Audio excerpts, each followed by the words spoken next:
ನಮಸ್ಕಾರ ಎಲ್ಲರಿಗೂ ಸಾಯಿಸ್ ಕಿಚನಿಗೆ ಸ್ವಾಗತ.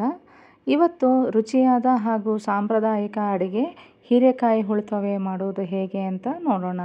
ಮೊದಲಿಗೆ ಒಂದು ಕುಕ್ಕರ್ ಪ್ಯಾನಿಗೆ ನಾನು 1.5 ಚಟಾಕಿನಷ್ಟು ತೊಗರಿಬೇಳೆನ ತಗೊಂಡು ಅದನ್ನು ನೀರು ಹಾಕಿ ಚೆನ್ನಾಗಿ 2 ಸಲ ಚೆನ್ನಾಗಿ ತೊಳ್ಕೊಳ್ತಾ ಇದ್ದೀನಿ.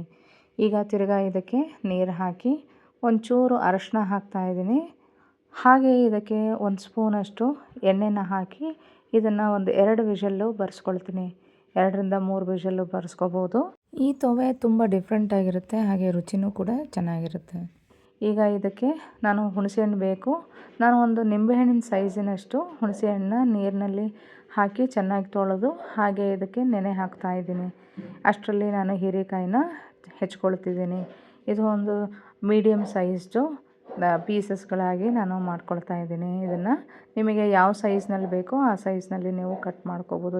ಸಣ್ಣದಾಗಿ ಬೇಕು ಅಂದರೆ ಸಣ್ಣದಾಗಿ ಮಾಡ್ಕೋಬೋದು. ನಾನು ಈ ಸೈಜ್ನಲ್ಲಿ ಕಟ್ ಮಾಡ್ಕೊಂಡಿದ್ದೀನಿ. ಈಗ ಎಲ್ಲದನ್ನು ಈಗ ಕಟ್ ಮಾಡಿ ಇಟ್ಕೊಂಡಿದ್ದೀನಿ. ಈಗ ಒಂದು ಕಡೆಗೆ ನಾನು ನೀರು ಕುದಿಲಿಕ್ಕೆ ಇಟ್ಟಿದ್ದೆ. ಈ ಹೀರೆಕಾಯಿನ ಬೇಯಿಸಲಿಕ್ಕೆ ಈಗ ಕುದೀತಾ ಇದೆ. ಇದಕ್ಕೆ ನಾನು ಹೀರೆಕಾಯಿ ಹೆಚ್ಚಿರೋ ಅಂಥದ್ದನ್ನು ಹಾಕ್ತಿದ್ದೀನಿ. ಇದು ಬೇಯಬೇಕು, ತುಂಬ ಮೆತ್ತಗೂ ಬೇಯೋದು ಬೇಡ. ಹೀರೆಕಾಯಿ ಬದಲಾಗಿ ಬೇರೆ ತರಕಾರಿಗಳನ್ನು ತೊಗೋಬೋದು, ಅಂದರೆ ಸಿಗುಂಬಳಕಾಯಿ ತೊಗೋಬೋದು. ಆದರೆ ಹೀರೆಕಾಯಿನಲ್ಲೇ ಮಾಡೋದು ಸಾಮಾನ್ಯವಾಗಿ ಜಾಸ್ತಿ. ಸ್ಪೂನ್ನಷ್ಟು ಹರಳುಪ್ಪನ್ನ ಹಾಕ್ಕೊಂಡಿದ್ದೀನಿ. ನೀವು ಪುಡಿ ಉಪ್ಪನ್ನು ಕೂಡ ಹಾಕ್ಕೋಬೋದು. ಇದು ಬೇಯಲಿ ಅಷ್ಟರಲ್ಲಿ ಮುಚ್ಚಿಡ್ತೀನಿ. ಅಷ್ಟರಲ್ಲಿ ನಾನು ಇದಕ್ಕೆ ಒಂದು ಮಸಾಲೆ ಮಾಡ್ಕೊತೀನಿ.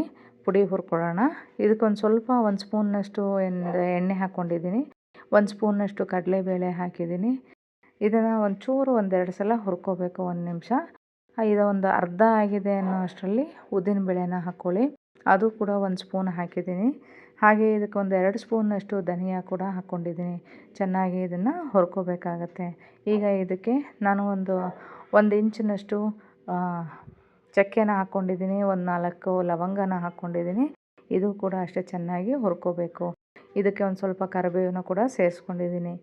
ಈಗ ಇದಕ್ಕೆ ಒಂದು 7ರಿಂದ 8 ಮೆಣಸಿನ್ಕಾಯಿ, ಬ್ಯಾಡಗಿ ಮೆಣಸಿನ್ಕಾಯಿನ ತೊಗೊಂಡಿದ್ದೀನಿ. ಸ್ವಲ್ಪ ನಿಮಗೆ ಖಾರ ಬೇಕು ಅಂತಂದ್ರೆ ಒಂದು ಅರ್ಧ ಗುಂಟೂರು ಮೆಣಸಿನ್ಕಾಯಿ ತೊಗೋಬೋದು. ಹಾಗೆ ಬ್ಯಾಡಗಿ ಮೆಣಸಿನ್ಕಾಯಿನೂ ಮಿಕ್ಸ್ ಮಾಡಿಕೊಂಡು ಹುರ್ಕೋಬೋದು. ಈಗ ಇದು ನೋಡಿ, 1 ಸ್ಪೂನಷ್ಟು ಸ್ಟವ್ನ ಆಫ್ ಮಾಡಿಬಿಟ್ಟು 1 ಸ್ಪೂನಷ್ಟು ಗಸಗಸೆನ ಹಾಕಿ ಇದನ್ನು ಹುರ್ಕೋಬೇಕಾಗತ್ತೆ. ಈಗ ಇದಕ್ಕೆ ನಾನು ಒಂದು ಹಿಡಿಯಷ್ಟು ಕಾಯಿ ತುರಿನ ತುರಿದಿಟ್ಕೊಂಡಿರೋದಿತ್ತು, ಅದನ್ನೇ ಹಾಕಿದ್ದೀನಿ. ನೀವು ಒಣಕೊಬ್ಬರಿ ಕೂಡ ಹಾಕ್ಕೋಬೋದು ಇದಕ್ಕೆ, ಕಾಯಿ ತುರಿ ಇಲ್ಲ ಅಂತ ಅಂದರೆ. ಈಗ ಇದು ತಣ್ಣಗಾದ ನಂತರ ಅದನ್ನು ನಾನು ರುಬ್ಕೊಳ್ತೀನಿ. ಈಗ ನೋಡೋಣ ಇದು ಬೆಂದಿದೆನಾ ಅಂತ. ಇನ್ನೊಂದು ಸ್ವಲ್ಪ ಬೇಯಬೇಕು ಇದು. ಈಗ ಬೇಯಲಿ ಇದು. ನಾನು ರುಬ್ಕೊಂಬರ್ತೀನಿ ಹಾಗೆ. ಈಗ ನೋಡಿ ಇದು ಬೆಂದಿದೆ.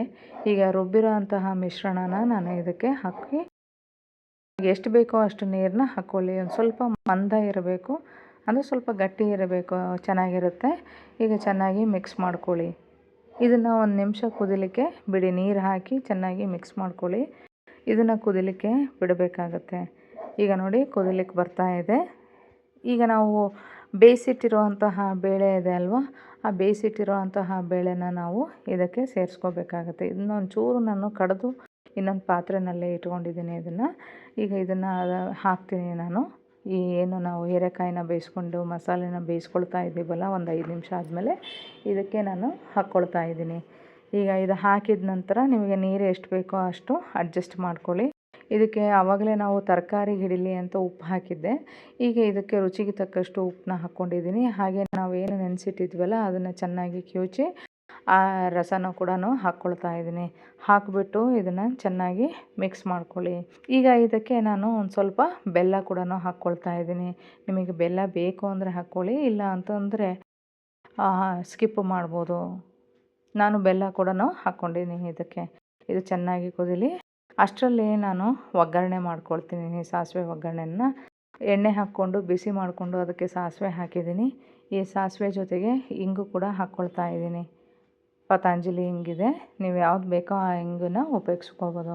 1/4 ಸ್ಪೂನ್ನಷ್ಟು ಹಿಂಗೆ ಹಾಕಿದ್ದೀನಿ. ಹಾಗೆ ಇದಕ್ಕೆ ಒಂಚೂರು ಒಗ್ಗರಣೆಗೆ ಕರಿಬೇವನ್ನ ಹಾಕಿದ್ದೀನಿ. 1-2 ಮೆಣಸಿನ್ಕಾಯಿನ ಮುರಿದು ಇದಕ್ಕೆ ಹಾಕಿದ್ದೀನಿ. ಇದನ್ನು ಚೆನ್ನಾಗಿ ಗರಿ ಆಗೋ ತನಕ ಮೆಣಸಿನ್ಕಾಯಿ ಇದನ್ನು ಒಗ್ಗರಣೆ ಮಾಡ್ಕೋಬೇಕು. ಈಗ ಈ ಒಗ್ಗರಣೆನ ತೊವೆಗೆ ಹಾಕಿದರೆ ಆಯಿತು.